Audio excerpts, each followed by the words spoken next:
오늘 성경 본문은 요한복음 20장 24절로 29절까지입니다. 우리 함께 봉독하도록 합니다. 교독하도록 합니다. 제가 먼저 24절을 봉독합니다. 12 제자 중에 하나로서 디두모라 불리는 도마는 예수께서 오셨을 때에 함께 있지 아니한지라.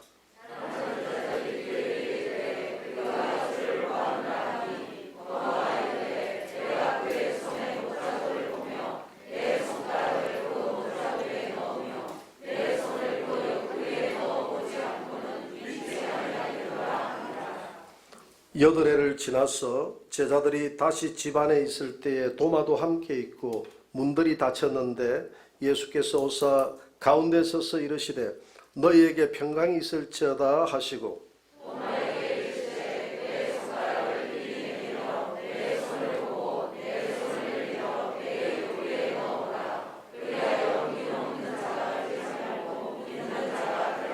도마가 대답하여 이르되 나의 주님이시여 나의 하나님이시니이다.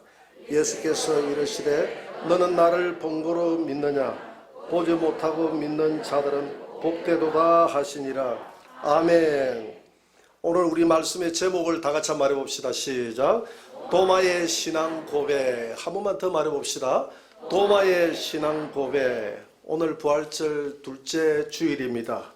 오늘 도마가 부활의 주님을 만났을 때 나의 주 나의 하나님이라는 이 위대한 신앙 고백, 이 고백은 우리 현존하는 신앙 고백 중에서 가장 위대한 신앙 고백입니다. 그런데 도마가 어떤 과정을 거쳐서 이런 고백을 하게 됐는지 오늘 그 도마의 그 삶의 여정을 한번 살펴보고자 합니다. 오늘 본문 첫 구절인 24절에서 보면 디두모라 하는 도마 이렇게 말하고 있지 않습니까? 이 디두모라고 할 때 이 디두모는 쌍둥이라는 그런 뜻입니다. 헬라어로 뭐라고요? 쌍둥이. 이 도마가 쌍둥이입니다. 근데 그 쌍둥이가 누구인지는 자세하게 기록하고 있지 않아요. 그래서 사람들이 학자들이 많이 추측은 하는데 어쨌든 도마가 쌍둥이임에는 틀림없다. 이 도마가 오늘 중요한 것은 예수님이 부활했을 때 그 부활의 현장에 12 제자 중에서 유일하게 빠져 있었다는 것입니다. 우리 예수님이 언제 나타났느냐 하면 오늘 19절, 이 앞 구절에 19절에 보니까 안식 후 첫날 저녁에 제자들이 모여 있는 그 현장에 나타났다. 안식 후 첫날이라 했으니까 예수님이 금요일 돌아가셨지 않습니까? 그리고 안식일 날이 토요일이니까 토요일은 예수님이 무덤에 계셨고 안식 후 첫날 새벽에, 그러니까 주일 새벽에 예수님이 살아나신 거예요. 그리고 난 다음에 그날 밤에 12 제자가 모여있는 그 현장에 예수님이 나타났다. 그런데 유대인들을 두려워하여 모였다라고 했으니까 예수님을 십자가에 못 박았던 이 유대인들이 예수님을 따랐던 이 12 제자들도 죽일 수 있다는 그런 두려움들이, 죽음에 대한 공포와 두려움이 있었기 때문에 그들은 안에서 문빗장을 철저히 해놓고 그들은 모여서 야, 앞으로 이 일이 어떻게 전개가 될까?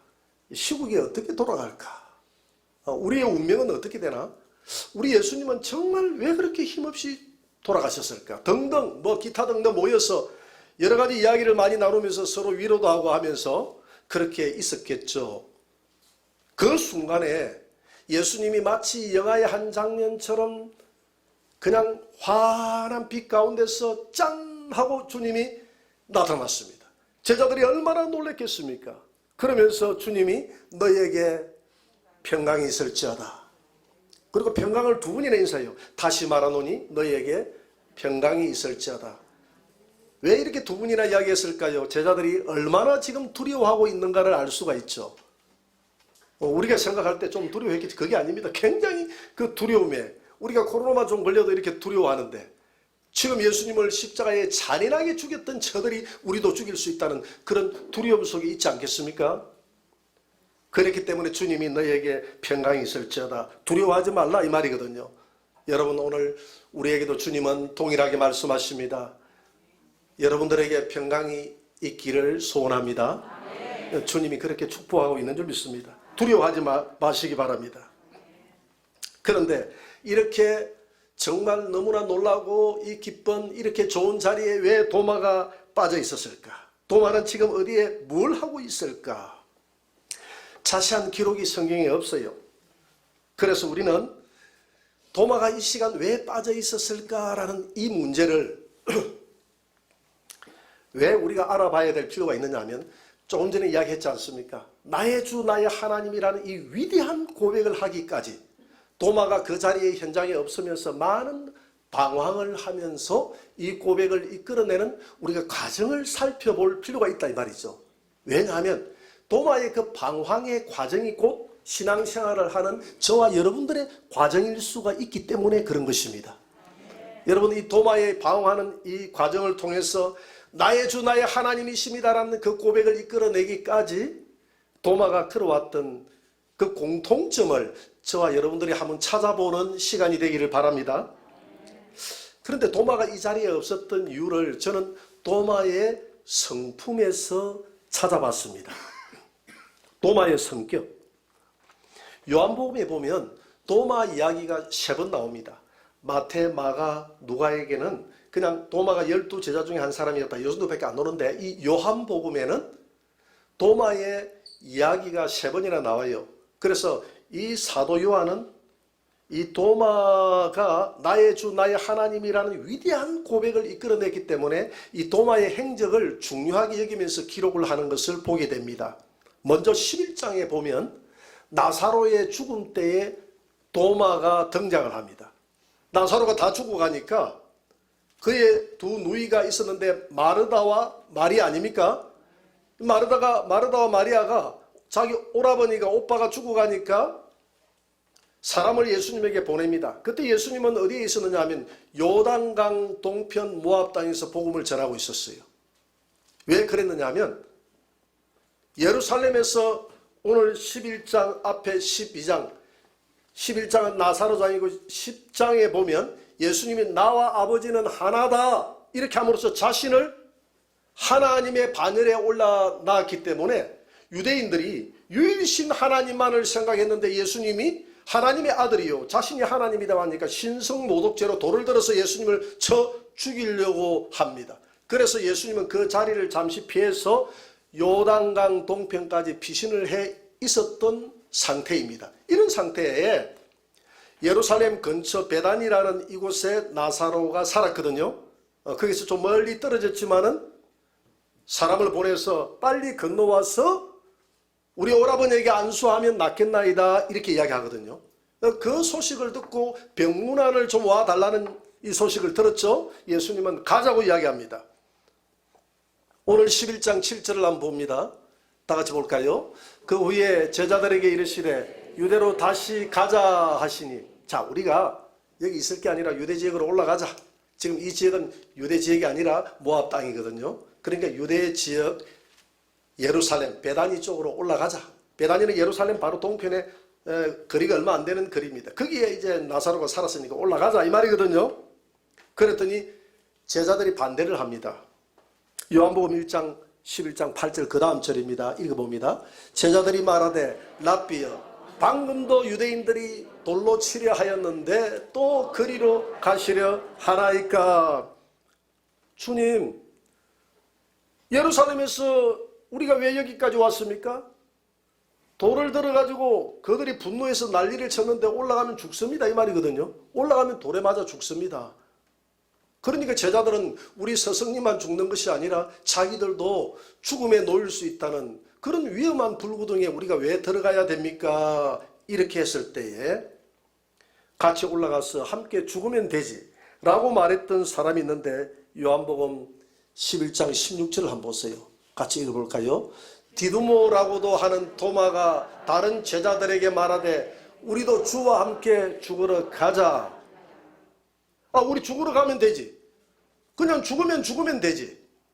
돌을 들어 치면 우리도 같이 맞아 죽으면 되지. 우리 함께 죽으러 갑시다. 이렇게 했더니 옆에 11 제자들이 얼마나 무안했겠습니까? 그렇잖아, 그죠? 도마 혼자 자기 혼자 충성 다하는 것처럼 느껴졌을 거 아니겠습니까? 좀 무안했겠죠. 그렇지만 이건 도마의 진심이었습니다. 정말 우리가 그 살을 행하려고 하다 보면 우리가 실패할 때도 있고 죽을 때도 있지. 우리 대장이 가서 한번 부딪혀서 죽자고 하면 같이 죽는 거야. 이렇게 하면서 예수님의 말에 적극적으로 동의를 해주고 같이 올라가자고 했던 사람이 바로 누구냐 하면 도마였습니다. 우리도 함께 죽으러 가자 이렇게 이야기하니까 또 도마 외에 또 누가 생각이 납니까? 예, 베드로. 이 베드로는 상당히 다혈질이에요. 여러분, 이 다혈질은 낙천적이고 성격이 급하고 적극적입니다. 이 베드로가 그런 성격이거든요. 근데 베드로는 예수님 내가 죽는 데까지 따라가겠나이다 이렇게 고백하지 않습니까? 그랬더니 주님이 내가 새벽다 울기 전에 네가 3번 나를 모른다고 부인할 것이다 그랬거든요. 절대 그런 일이 없습니다.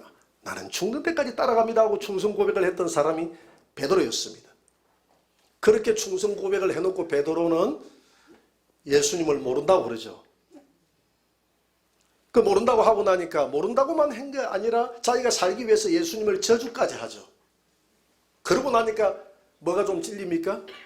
양심이 좀 찔리죠. 양심이 찔리니까 그냥 나와서 주님 나 같은 못난 죄인을 용서해 달라고 펑펑 울고 난 다음에 베드로는 그 뒤에 행복하게 살았더라. 다 잊어버렸어요. 베드로는 그게 끝이에요. 베드로는 그게 끝입니다. 이게 다혈질을 가진 이 베드로의 성격이었습니다. 그리고 난 다음에 부활하고 난 다음에 예수님이 갈릴리에서 호숫가에서 고기 잡고 있을 때 예수님이 부활하여 살아났다 이러니까 옷을 벗어드리고 쫙 반갑습니다. 제일 먼저 달려간 사람이 누굽니까? 나 같으면 양심이 찔려서라도 그리 못하겠어. 내가 앞에 한 짓을 생각하면. 안 그래요? 주님을 저주까지 하면서 모른다고 해놓고 또 달려갈 때는 좀 천천히 걸어가든지 고개 푹 숙이고 가든지 그것도 옷동까지 벗어 제끼고 막 가니까 어찌 보면 참 뻔뻔한 것 같지만 이건 뻔뻔한 것이 아니라 베드로의 그냥 성격 그 자체입니다. 성격 그 자체예요. 낙천적이에요. 저는 이런 낙천적인 성격을 가진 사람들이 때로는 부러울 때가 있습니다. 우리 집에 우리 큰딸 진리가 이 베드로처럼 좀 낙천적이에요. 우리 진리가 고등학교 3학년 때 음대를 가게 돼가지고 자기가 가고자 하는 학교가 있었어요. 그 원서를 빨리 안 넣어. 그 원서 마감되는 그날 그 학원에서 공연이 있으니까 우리 진리 와서 그 공연을 좀 도와달라고 해서 자기가 가야 된다면서 그렇게 가더라고요. 그런데 오후 늦게 됐는데 이거 원서를 넣어야 되는데 이 딸이 오지 않는 거예요. 그래서 제가 전화를 했어요. 어이 딸, 너 오늘 원서 마감인 줄 아느냐 모르느냐? 알고 있대요. 왜 안 오느냐? 아직 끝이 안 났으니까 그건 밤 12시까지니까 가서 하면 된대. 너 하여튼 늦지 않도록 해라. 이랬는데 10시가 다 돼가는데도 오질 않는 거야. 그래서 제가 하도 걱정이 돼서 사이트에 그 학교를 한번 들어가 봤죠. 그 들어간 시간이 밤 9시 50분. 근데 들어가 보니까 원서는 오늘 저녁 밤 10시부로 마감입니다. 이렇게 하는 거예요. 그래서 내가 화가 났지. 전화를 해가지고 야! 지금 어떻게 된 거야? 10시 마감이라는데? 이랬더니 아빠 학교가 어디 그 학교 아니면 갈 데가 없어요. 다른 데 원서 넣으면 돼요. 걱정하지 마세요. 좀 아직 우리 뒤풀이 좀 안 끝났으니까 조금 더 끝나고 내가 빨리 들어갈게요. 이라는 거예요. 이걸 뭘 해야 될지 이걸 어떻게 해야 될지. 그래서 결국 재수했습니다. 편안해요. 편안해요. 걱정이 없어요. 그런데 반면에 도마는 그렇지 못해요. 예수님에 대한 충성 발언은 똑같이 했는데 베드로는 그냥 한 번 울고 끝나버렸는데 도마의 성격은 그런 성격이 아니야.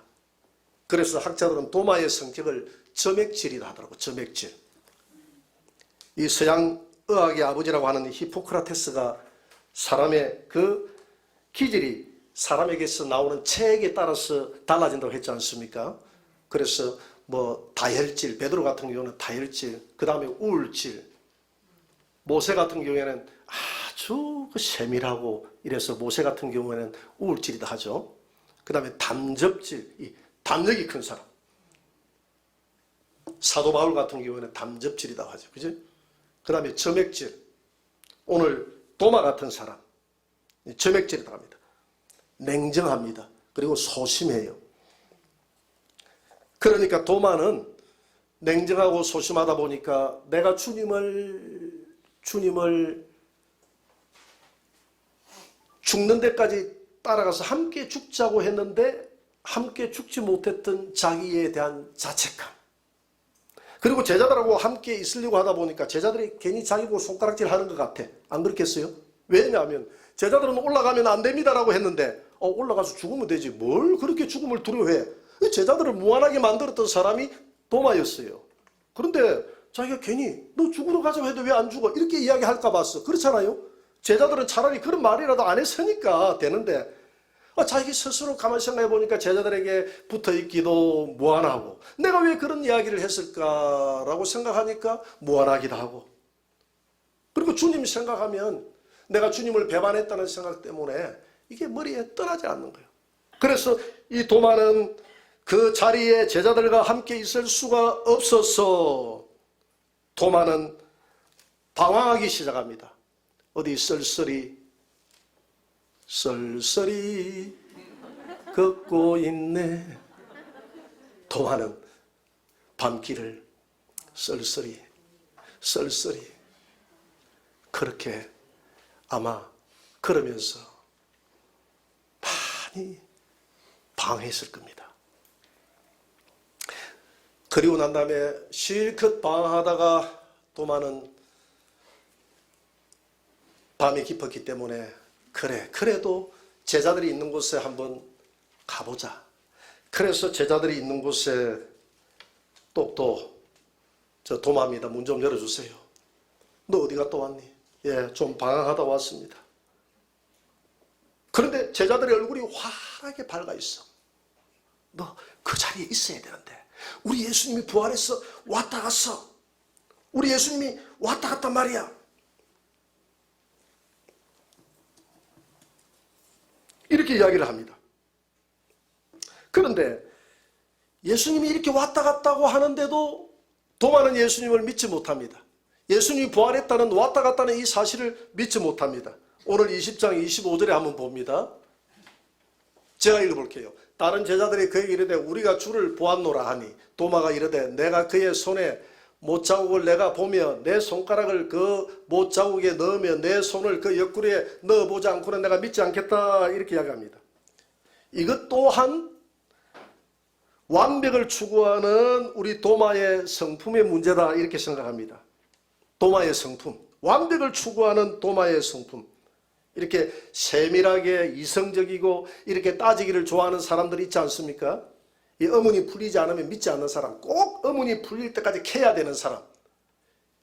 이런 사람이 우리 성경에 두 사람이 나오는데 바로 도마와 빌립입니다. 도마와 빌립이에요. 요한복음 14장 1절 이후에 보면 예수님이 이런 말씀을 하십니다. 너희들 근심하지 말라. 내가 아버지 집에 간다. 내 아버지 집에 거할 곳이 많다. 처소가 예비되면 내가 다시 너희들 데리러 올게. 내가 가는 길 너희들이 다 알 거야 아마. 이렇게 이야기했는데 다른 사람들은 아버지 집에 간다. 내 가는 길 너희들이 알 거야. 뒤에 찾아와. 이렇게 이야기하면 그래 뭐 요셉의 집 알지.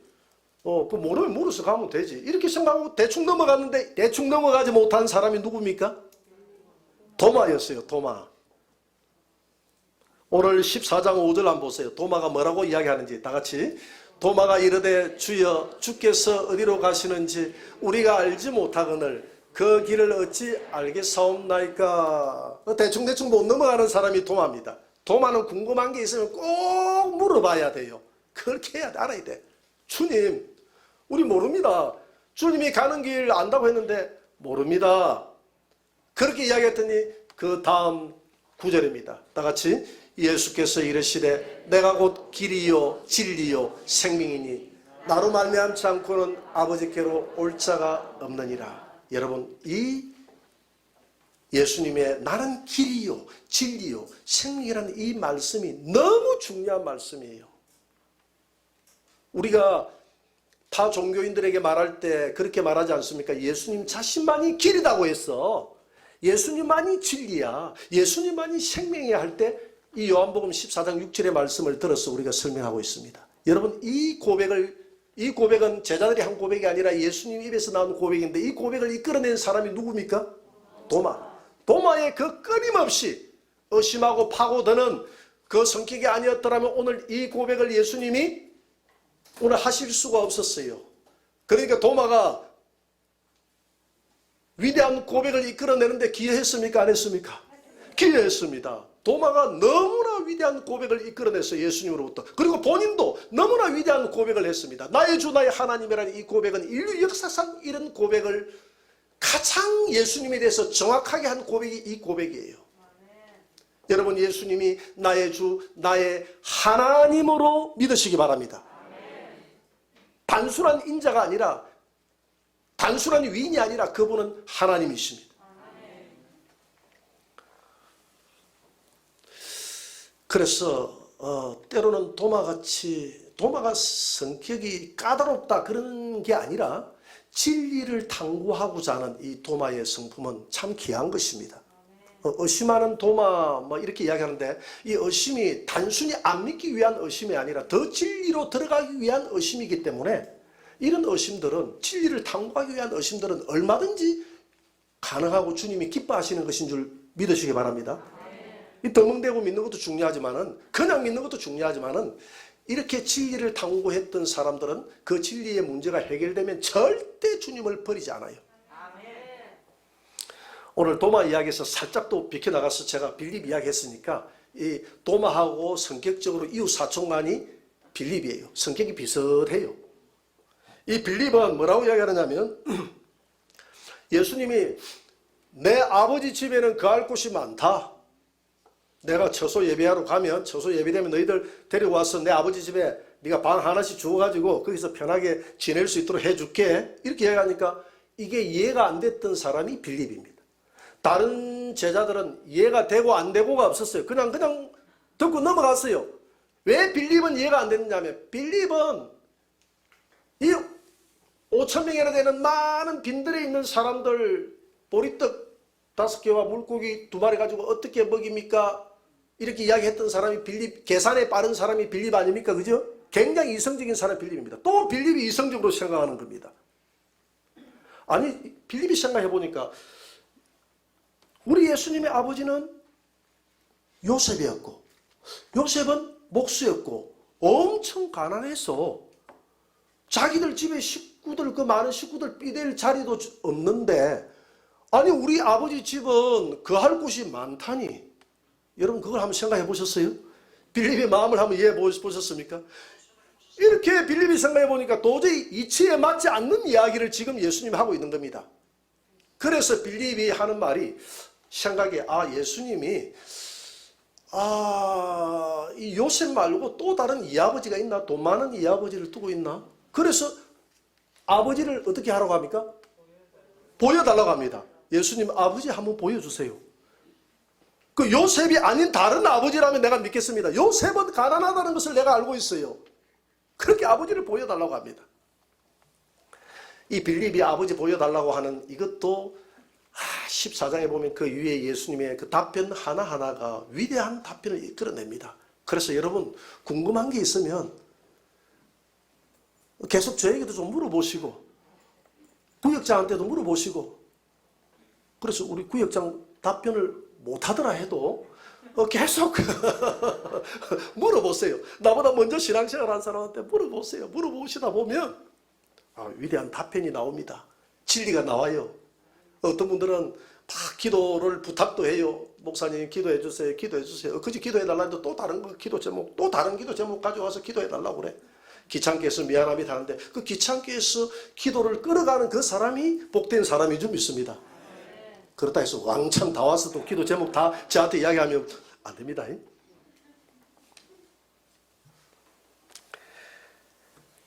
그래서 이 도마는 아버지께로 가는 길을 내가 알지 못합니다라고 이야기해서 그 아버지께로 가는 길이 단순한 세상 길이 아니라 예수 그리스도를 통해서 간다는 이 위대한 답변을 이끌어내서 도마가 이해할 수 있도록 만들었기 때문에 도마는 진리를 탐구하고자 하는 그 탐구 자세가 대단했던 사람이 진리였다. 믿으시기 바랍니다. 진리였다가 아니라 도마였다. 도마였다. 이렇게 의심이 많은 사람들이 있어요. 의심이 많은 사람들은 이렇게 도마처럼 이렇게 의심이 많은 사람들은 만나줘야 됩니다. 우리 박영문 목사님이라고 아시죠?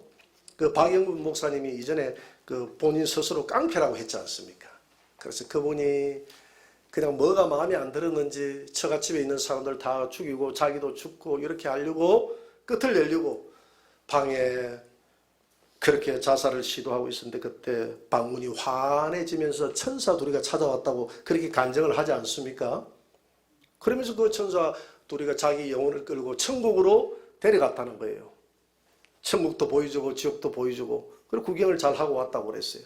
그러면서 그분이 하는 말이 예수님 보고 물었다는 겁니다. 예수님, 나는 의심도 많고 나는 믿음 생활도 안 하고 깡패짓만 하고 나는 온갖 나쁜 짓 다 했는데 아니 우리 저 사촌 형님 보니까 목사고 믿음도 좋고 우리 천국으로 데려오려고 하면 우리 사촌 형님 데려오시지 저렇게 믿음 좋은 사람 데려와야 세상에 전파도 할 것인데 왜 나같이 이렇게 부족하고 나같이 이렇게 못된 사람을 데리고 천국 이렇게 보여주십니까? 그때 주님이 하시는 말씀이 너희 사촌 형님은 안 보여줘도 잘 믿는단다. 니는 성격적으로 안 보여주면 너는 안 믿는 녀석이기 때문에 내가 여기까지 데려와서 보여준다. 이제 두고 보겠다 했다는 거예요. 그래서 그분이 그 모든 생활을 청산하고 회개하고 그분이 목사까지 됐지 않습니까? 하나님께서 이렇게 참 그분 같은 경우에는 일방적인 하나님의 은혜죠. 그렇지 않습니까? 은혜죠. 그래서 도마처럼 이런 진리를 탐구하고자 하는 그런 성품을 가진 사람이 주님을 만난다. 나를 간절히 찾는 자가 나를 만나리라. 할렐루야.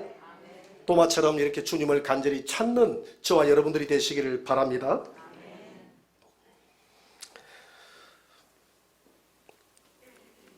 도마가 이렇게 믿지 못하겠다고 했던 말들을 우리 주님이 다 듣고 있었어요. 그리고 8해가 지나고 난 다음에 우리 주님이 나타나셨습니다. 그리고 도마를 부릅니다. 그 12 제자 중에서 도마를 콕 찍어서 도마야 너 이리 와봐라. 너 이리 와봐라. 자, 내 손을 한번 봐라. 내 손을 봐라. 그리고 자, 옆구리 봐라. 봐라. 믿음 없는 자가 되지 말고 믿는 자가 되라. 그렇게 했더니 도마가 그 자리에서 무릎을 털썩 꿇으면서 하시는 말씀이 하는 말이 요한복음 20장 28절입니다. 같이 읽어볼까요? 도마가 대답하여 이르되 나의 주님이시요 나의 하나님이십니다. 이 헬라어로 주는 키리오스라고 합니다. 하나님을 데오스라고 해요. 나의 키리오스, 나의 데오스이십니다. 이 말은 이 신에게 하는 말이거든요. 키리오스, 데오스라는 말은 하나님께 드리는 말이거든요. 당신은 나의 하나님이시요 나의 하나님이신 주님이십니다. 할렐루야. 나의 주는 주인데 내 인생의 주인이신데 내 인생의 주인이신 당신은 하나님이십니다 라는 이 고백을 예수님이 한 겁니다. 가이사라 빌립보에서 베드로가 주는 그리스도시요 살아계신 하나님의 아들이십니다 라는 이 고백보다도 더 발전되고 진전된 고백이 주는 예수님은 나의 주님이시요 나의 하나님이시라는 이 고백이 정점을 찍는 고백이었다. 할렐루야. 누군가가 부활하신 주님 앞에 이 고백을 해 줬어야 됩니다. 왜냐하면 부활하신 주님을 보고서도 주라는 이 말은 살아생전에도 주라고 했거든요. 이 고백은 하는데 다 예수님을 랍비라고 했어요. 랍비. 예수님이 부활하고 난 다음에도 제자들은 예수님을 보고 랍비라고 합니다. 하나님이라는 고백을 하지 않아요.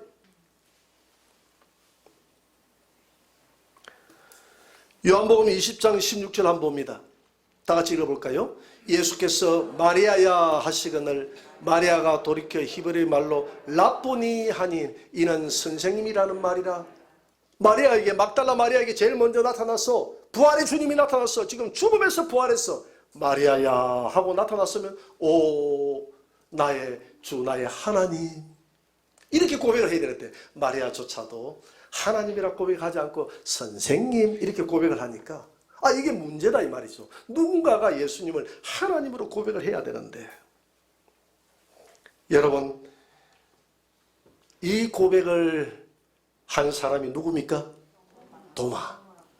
여러분 이 도마가 이런 방황의 순간이 없었다면 이런 고백을 했을까라고 생각도 해봅니다. 왜냐하면 첫날 제자들이 있었던 그 자리에서 같이 방망 뛰고 좋아했더라면 아마 이런 고백이 안 나왔지 않느냐라는 생각을 해봅니다. 도마가 나는 믿을 수 없다, 나는 믿을 수 없다, 믿을 수 없다, 믿을 수 없다, 믿을 수 없다라고 하면서 계속 주님 내가 믿을 수 없어요, 믿을 수 없어요 라고 했을 때 도마를 주님이 개인적으로 만나 주었을 때 그때 주님의 그 손의 못자국을 보고 허리에 창자국을 보면서 부활하신 삶과 죽음을 이기신 당신은 구약의 여호와 하나님이십니다. 믿으십니까? 이사야 40장 3절에 보니까 우리 예수님은 여호와라고 했어요. 성자 여호와가 이 땅에 오신 분이 있는데 그분이 우리 침례 요한은 마태복음 3장 3절에서 뭐라고 합니까? 주라고 합니다. 여호와. 그분이 주로 이 땅에 오시니까 길을 예비하자. 여호와가 이 땅에 오신 그분이 예수님인 줄 믿으시기 바랍니다. 예수님은 삶과 죽음을 초월하신 여호와시요, 이 세상 만물을 창조하신 여호와시요, 자기 땅에 와서나 자기 백성이 영접지 않았던 그분이 여호와신데 당신은 여호와요 당신은 하나님이라는 이 고백을 누군가가 해야 되는데 이 고백의 정점을 찍었던 사람이 도마였으니 이 요한은 도마를 왜 이렇게 세 번이나 언급을 했냐면 이 고백을 했던 이 도마의 가치를 너무나 높게 평가를 했기 때문에 마태, 마가, 누가는 그냥 지나갔지만은 요한은 도마를 지나갈 수가 없었어. 이 고백이 있기까지 이 과정들을 걸어 나갔던 것입니다. 믿으시기 바랍니다. 그래서 요한은 또 다른 구절에서 도마가 했던 그 말의 정점을 찍는 이야기를 또 합니다. 요한일서 5장 20절을 한번 봅니다. 맨 밑에 보니까 요한은 예수님은 다 같이 참 하나님이시요 영생이시라. 할렐루야. 예수님은 참 하나님이시요 영원한 생명인 줄 믿으시기 바랍니다. 예수님은 참 하나님이시다 이 말입니다. 그분은 영생이시다 이 말입니다. 그래서 도마가 나의 주 나의 하나님이십니다라고 했을 때에 예수님은 너는 나를 본 거로 믿느냐? 나를 보지 않고 믿는 후대의 사람들은 더 복될 것이다. 여러분 우리가 예수님을 도마처럼 보지 않고 손을 만져보지도 않고 허리에 창자국에 손을 넣어보지도 않고 우리는 예수님을 나의 주 나의 하나님으로 우리는 믿고 있지 않습니까? 여러분들을 향해서 주님은 복되다고 이야기했습니다. 도마 너보다 더 복되다고 이야기하는 줄 믿으시기 바랍니다. 왜냐하면 이 고백이 왜 중요하냐면 요한복음 17장 3절에 보니까 영생은 유일하신 참 하나님과 그의 아들 예수 그리스도를 바로 알고 고백하는 것이 영생이다. 할렐루야. 이 땅에 많은 사람들이 예수를 잘못 알아요. 그래서 여호와 증인 같은 경우에서는 예수를 천사장이라고 합니다. 이 잘못 아는 거예요. 잘못 알고. 많은 사람들이 이런 고뇌 가운데 예수님을 고백하는 것이 아니라 막무가내로 믿다가 막무가내로 따라갑니다. 신천지에 가는 사람들이 고뇌하지 않습니다. 이만희가 죽지 않는다고 하니까 그 얼마나 어리석습니까? 예수님과 동일선상에 이렇게 좀 도마처럼 좀 고뇌의 시간을 그분들이 가졌으면 좋겠어요. 조금만 생각해보면 예수 그리스도만이 유일한 구원자라는 사실을 우리가 충분히 증거를 통해서 알 수가 있는데 왜 엉뚱한 곳에 갈까요? 이 도마처럼 그냥 고뇌해보지 않고 막무가내로 믿기 때문에 그런 것입니다. 여러분 신앙은 때로는 아멘 아멘하고 우리가 받아들이면서 따라가는 순간도 중요하지만 이렇게 고뇌하면서 베레아 사람들은 신사적이라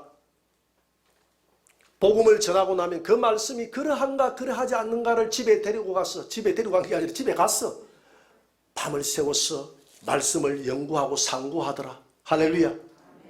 말씀을 연구하고 상고하더라. 우리 예수 믿는 것은 받은 증거 많도다. 여러분, 우리가 성경 공부를 하는 목적이 뭡니까? 요한복음 5장 39절에 보니까 영생을 찾기 위해서, 영생은 예수 그리스도 안에만 있는 줄 믿으시기 바랍니다. 영생은 예수님을 나의 주 나의 하나님이라고 제대로 고백할 때 그곳에 영생이 있는 줄 믿으시기 바랍니다. 이 영생의 고백을 했던 분이 도마입니다. 그러니까 오늘 우리가 제목이 뭡니까? 제목이 도마의 신앙 고백이었습니다. 이 땅에 현존하는 고백 중에서 도마의 고백만큼 위대한 고백이 없었다는 것입니다. 여러분, 예수 그리스도는 나의 주 나의 하나님이라는 이 고백을 여러분들이 살아가면서 매 시시때때로 여러분들의 삶 가운데 이 고백이 떠나지 않는 저와 여러분들의 고백이 되시기를 주의 이름으로 축원합니다. 우리 찬양을 합시다. 살아계신 주.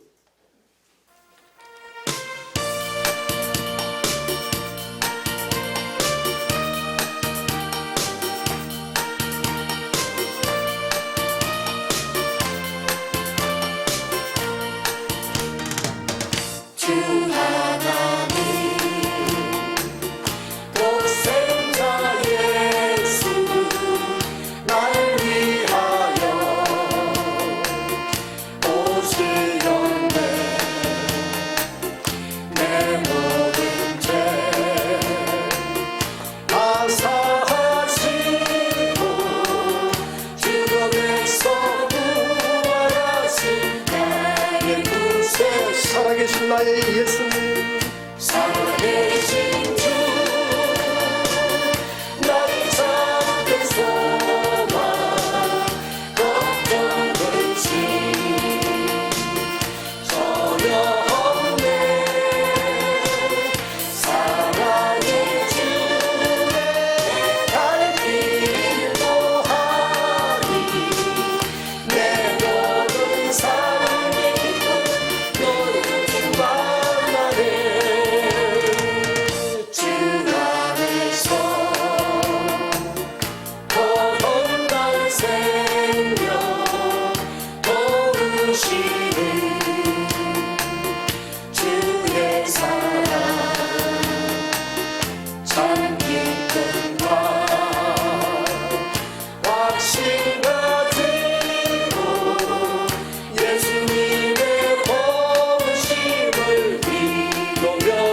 살아계신 나의 주님,